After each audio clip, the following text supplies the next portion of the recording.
Jim, what is the right to reproductive freedom proposed in this amendment? In order to know what the right is, you've got to read this proposal. You have to read every sentence, every phrase, every word. Everything is important.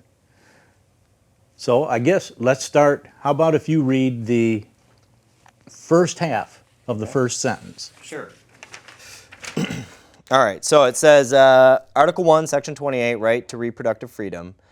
Section 1, every individual has a fundamental right to reproductive freedom, which entails the right to make and effectuate decisions about all matters relating to pregnancy.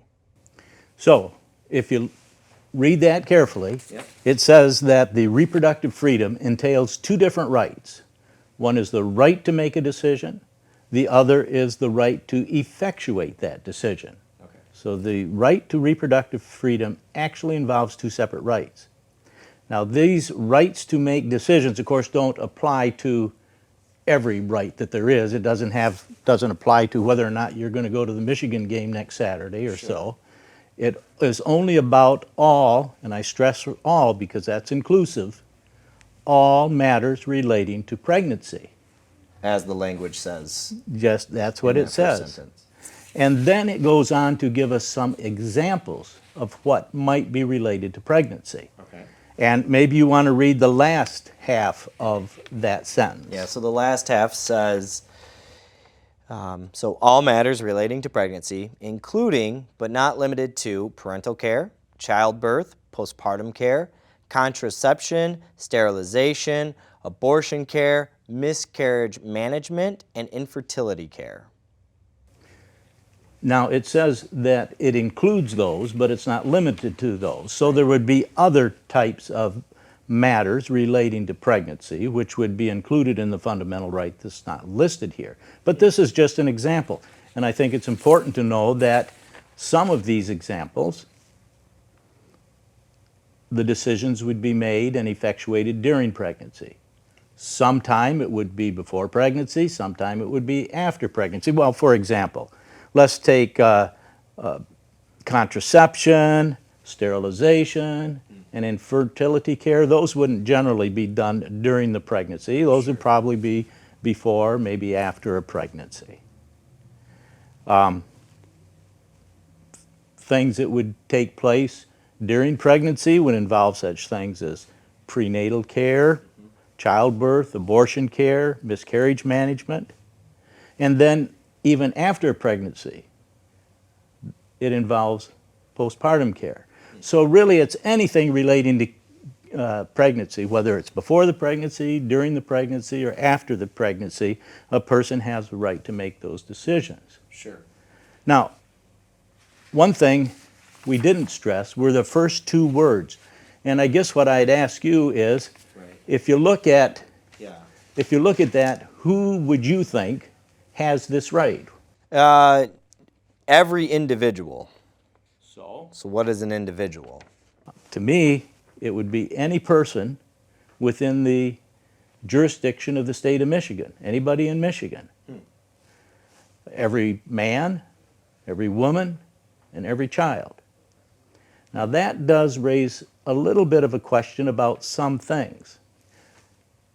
What if we had a person, an individual, who's not capable of making a decision? Sure. Say of somebody in a coma. Okay. What about a 2-year-old child? What about an adult who is so mentally impaired he or she has no ability to make a decision?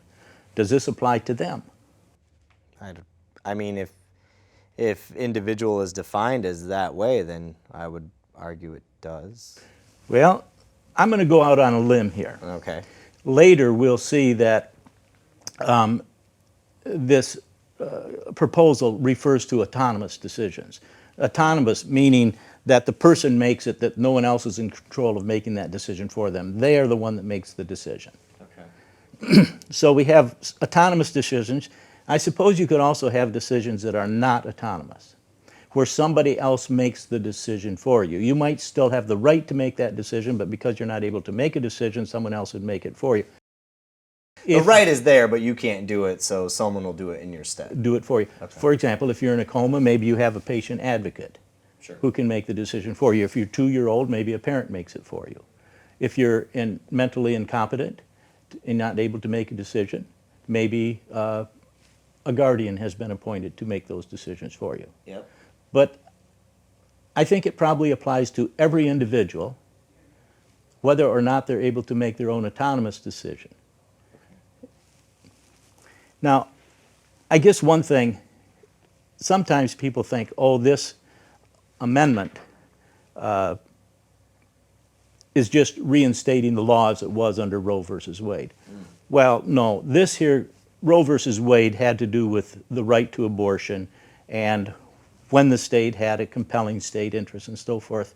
It had nothing to do with sterilization, contraception, postpartum care, fertilization, and so forth. This proposal, at least in my opinion, goes way, way beyond what Roe versus Wade addressed in the Supreme Court's decision. I think it's interesting. The first sentence kind of has shown me that this amendment is very broad in its application to reproductive freedom. I encourage you to read the full amendment that I've supplied on this page and know what it is you're voting for this November 8th.